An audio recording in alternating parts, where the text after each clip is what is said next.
What's going on, YouTube? Welcome back to another YouTube video. In today's video, we are talking about the Scott Frost firing and what it means for Nebraska football coming up.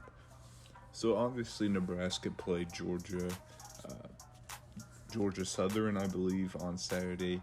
Didn't really watch this game, didn't get into it. I saw the portion on the end of it, but man, they lost that game 42-45. And this is a game that got Scott Frost fired. I mean, they just did not play well. Georgia Southern rushed for 233 yards and 642 yards total yards. Now, Nebraska did play good offensively, but man, what the defense by Nebraska just shows that they have to be a lot better in their tests of Oklahoma coming in there this week is going to be huge. I mean, they have to make some sort of change. I feel like Nebraska really felt like they have to make a change to hopefully, unify their season, hopefully be better and hopefully have a better end to the season than the start of it, because it's been horrible. It's been horrible. You got the Northwestern loss. We already been over that. Some people thought that's the game that Scott Frost lost his job, but this is really the game that lost it, man. Now I know Georgia Southern, I think they are a decent football team. They have Clay Helton, I believe, as their head coach, but they beat Morgan State and they beat Nebraska. So, I mean, they may not be a bad football team, like on paper, and they're not as bad as what it says, but bro, I mean, come on. If you're Nebraska, the program that you're supposed to be, the program that you are, you should beat that type of team every single week. So they didn't get it done. Scott Frost is like 0-10 in close games. Like his past 10 close games, he's 0-10, like 4-22 or 5-22 in close games. Absolutely ridiculous. 16-31, I believe, is his final record in Nebraska. Just could not get it going. Everyone thought Scott Frost was a tremendous hire from the Cornhuskers. And you can't really fault him for thinking that, because of what he did at UCF really turned some heads.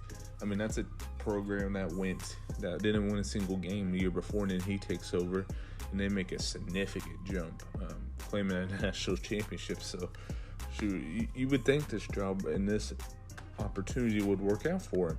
It just didn't at the end of the day.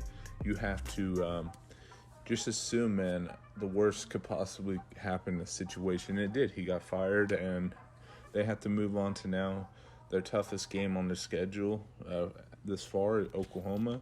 So now they have a very, very, very tough schedule ahead. They have to play Michigan. They don't have to play Ohio State, but they have to play some quality teams.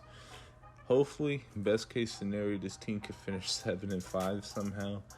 I think they'll probably finish 5-7 if I'm going to be honest. But maybe they can get bowl eligible. But I'm interested to see Nebraska play Oklahoma this weekend, because I want to see how they come out. Do they come out really good? Do they come out like a really good football team? Do they come out what they're supposed to be, or was it more of a culture, a player type thing than it was a Scott Frost problem?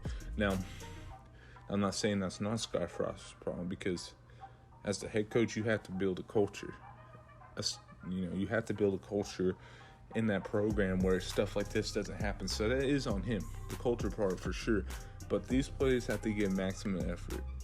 Mickey Joseph, he's coming in, or he's the interim coach now for Nebraska. He's coming in, and you want to give everything you have for that guy, because he's a player's coach. He coached on that LSU staff that won a national championship. Joe Burrow was wide receivers coach for Jamar Chase. Justin Jefferson has produced NFL quality guys. I mean, all those guys are NFL talented guys. So, maybe he can steal the job at Nebraska, but they're going to want a lot of demand. The best case scenario is somehow Nebraska wins 7 games this year. But I'm looking forward to them to see if they can go into this 11 o'clock game and show themselves, show who they are, show who they could potentially were supposed to be.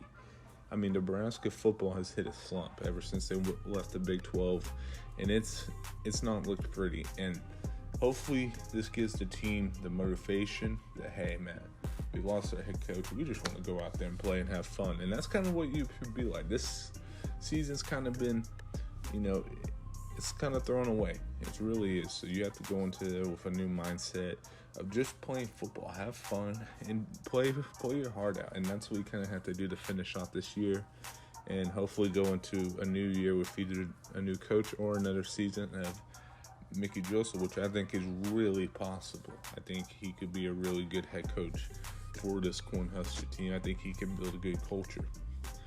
They need a guy that can come in there and build what Nebraska football is, which is a really culture-heavy football program. It's always been.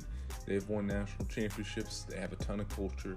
They have to get someone in there that can produce a ton of good culture where it affects, where guys want to buy into that guy. Guys want to play for that guy. You've seen a lot around the country. You have to hire the right guy. As much as it's X and O's and win record and loss record, hire the right guy that can come in and bring a culture, bring a different aspect into this team. Has to be. Culture is one of the most important things in college football. I really do believe that. You have to get the right guy for your program. You have to go out there looking, even if it's not a popular hire. Go out there and get that.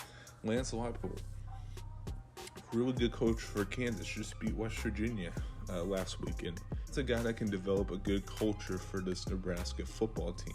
They have to go get a guy like that. I think that's important. I think Mickey Joseph could build a culture like that. I think he can be a really good coach for them. So, be interested to see. They're in the hole this year. They really are. This is the team that had high expectations, not playoff or anything, but a team that could definitely be on top of their division in the Big Ten.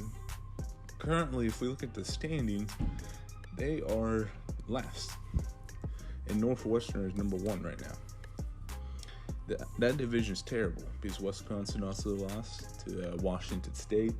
That division's bad. Whoever comes out of the East is going to win the conference, which usually happens every year, kind of.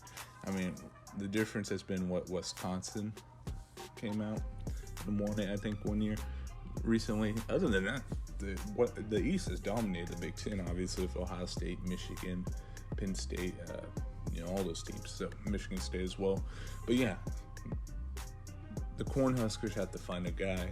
I know they made a tough decision, and I know people are clowning them for making the move before the October whatever deadline, that they could have saved a lot of money. And I know that they're clowning them for it, so they have to come out and go get a guy, or hopefully, they can build on what Mickey Joseph is going to try to do. But I don't really see anything, heading into this weekend where they do anything quite differently.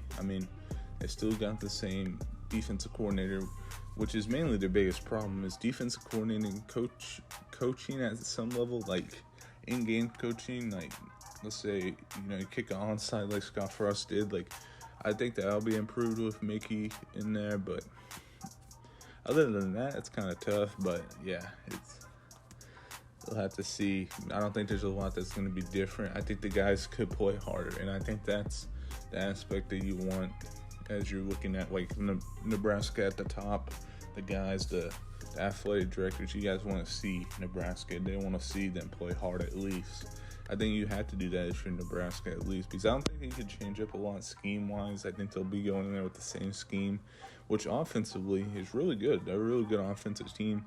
Defensively, they suck. Special teams are not very good. They have to fix a lot. But if they play with effort and be physical, that could really make a difference in the team, to being bad to maybe okay at times. I think that's what can happen with this Nebraska football team. But other than that, make sure you guys like, comment, subscribe, and I'll see you guys next video. Peace.